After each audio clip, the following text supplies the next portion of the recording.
Perkenalkan, nama saya John Felix Alexander Budiman. Saya di sini akan mempresentasikan mengenai peran transportasi dalam rantai pasok.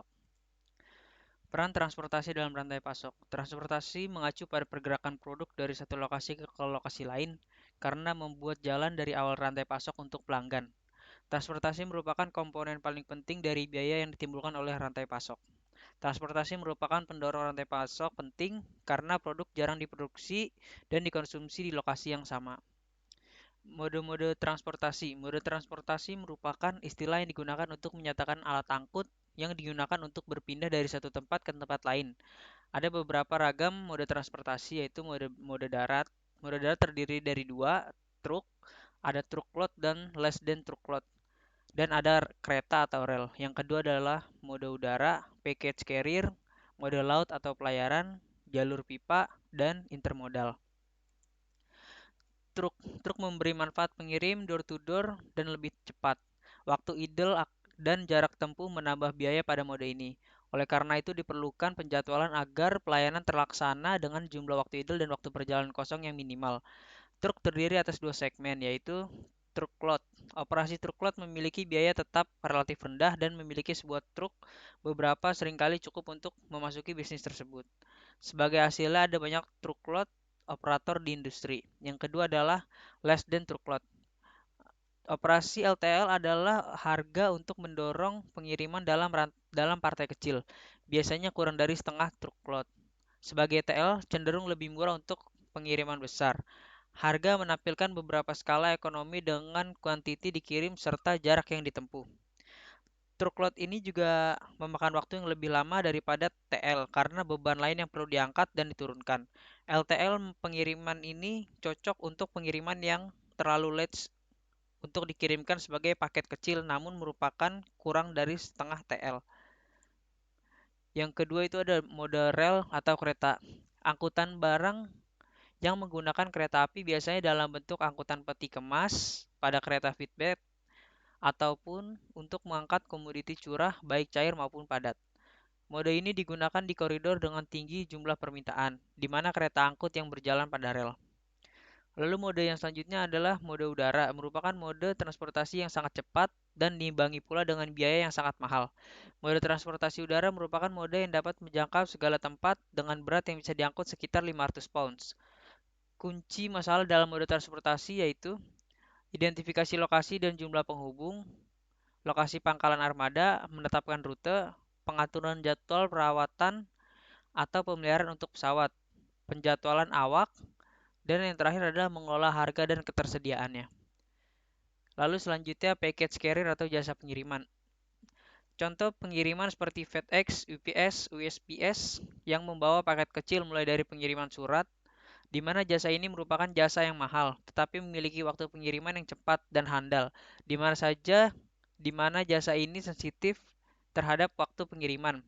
Pemilihan modus untuk e-bisnis atau bisnis online, dan konsolidasi pengiriman, terutama penting untuk operator paket yang menggunakan udara sebagai metode utama transportasi. Lalu yang selanjutnya mode air atau pelayaran. Merupakan mode via air laut, di mana mode ini terbatas pada wilayah geografis tertentu yaitu laut. Darat, sistem saluran air, perairan pantai dan mode ini sangat besar beban biaya yang sangat rendah dan merupakan mode paling lambat atau paling lama. Dalam mode ini lebih sering dalam perdagangan global yang mengacu kepada perdagangan mobil, logistik, gandum, atau pakaian. Lalu selanjutnya ini jalur pipa, pipa line atau jalur pipa. Sering digunakan terutama untuk transportasi minyak tanah, minyak padi, dan gas alam. Dengan biaya yang yang tinggi, tetap tetapi baik dalam permintaan yang besar dan permintaan yang dapat diprediksi oleh perusahaan atau manufaktur.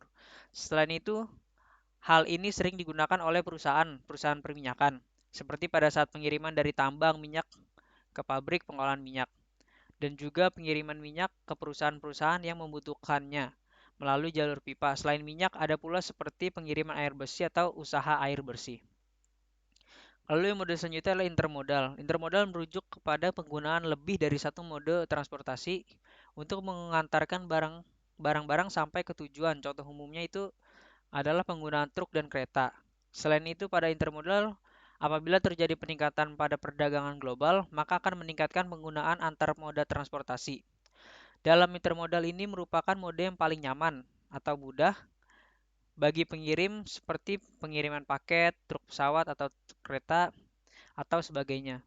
Isu utama dalam melibatkan pertukaran informasi untuk memfasilitasi perpindahan antar moda transportasi yang berbeda. Lalu kita masuk ke opsi rancangan untuk jaringan transportasi. Itu ada 4. Yang pertama adalah jaringan pengiriman langsung. Yang kedua, pengiriman langsung dengan milk run. Lalu yang ketiga, pengiriman melalui Central Distribution Center. Dan yang terakhir itu adalah pengiriman melalui Distribution Center menggunakan milk run. Kita kita kita bahas satu persatu. Yang pertama ini adalah jaringan pengiriman langsung. Dalam desain jaringan, semua pengiriman datang langsung dari tanaman yang berbeda dari pemasok untuk stokis atau pelanggan. Dalam pilihan desain rutin, setiap pengiriman ditentukan dan logistik dan manajer supply chains memutuskan jumlah untuk dikirim dan mode transportasi disukai sehingga membawa trade-off antara transportasi merupakan biaya persediaan.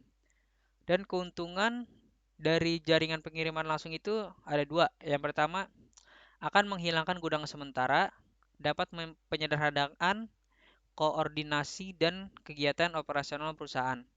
Dan yang kedua adalah tidak akan mempengaruhi pengiriman yang lain, karena pengiriman langsung dilakukan sehingga pengiriman dari pemasok ke retail relatif pendek. Lalu yang selanjutnya adalah pengiriman langsung dengan milk run. Milk run merupakan rute di mana truk mengirimkan produk dari sebuah pemasok ke banyak retail atau dari banyak pemasok ke banyak retail. Di sini juga ada keuntungannya, yaitu yang pertama, biaya transportasi akan lebih rendah bila dilakukan konsolidasi pengiriman kepada banyak pemasok dengan menggunakan satu truk. Dan yang kedua adalah banyak truk dapat melakukan konsolidasi pengiriman satu dengan truk, sehingga penggunaan menjadi lebih efisien dan pada akhirnya akan menghasilkan biaya transportasi yang relatif lebih rendah. Lalu yang selanjutnya adalah pengiriman melalui Central Distribution Center. Jaringan ini merupakan modifikasi dari jaringan pengiriman langsung, di mana penyerahan barang kepada pelanggan melalui pusat distribusi sentral. Dengan kata lain, barang pertama dari tanaman berbagai pemasok dikonsolidasi di pusat distribusi atau sentral, dan kemudian dikirim ke pelanggan secara individual. Lalu yang selanjutnya adalah pengiriman melalui distribution center menggunakan milk run. Seperti namanya mengatakan, ini desain jaringan merupakan perpanjangan dari pengiriman langsung dengan jangka susu, di mana ada masuknya sebuah pusat distribusi di antara pemasok dan pelanggan. Lalu ini adalah manajemen risiko dalam transportasi. Ada 3 risiko utama yang harus dipertimbangkan dalam transportasi. Yang pertama adalah risiko bahwa pengiriman tertunda. Yang kedua adalah risiko gangguan. Yang ketiga adalah risiko bahan berbahaya. Terus yang kedua ada juga yang dinamakan risiko strategi mitigasi, yaitu mengurangi kemungkinan gangguan, melakukan rute alternatif. Dalam kasus bahan berbahaya, penggunaan kontainer dimodifikasi. Berisiko rendah model transportasi, modifikasi sifat fisik dan kimia dapat terbukti efektif. Nah, ini adalah ringkasan yang sudah saya kemas dalam pembelajaran ini. Yang pertama adalah memahami peran transportasi dalam rantai pasok, di mana dapat mengetahui apa saja peran transportasi dalam rantai pasok. Yang kedua itu mengevaluasi kekuatan dan kelemahan dari mode transportasi yang berbeda, sehingga proses rantai pasok dapat berjalan dengan baik. Lalu yang ketiga adalah mengidentifikasi kekuatan dan kelemahan relatif dari berbagai desain jaringan dan jaringan transportasi. Sekian dari saya, kurang lebihnya mohon maaf dan terima kasih.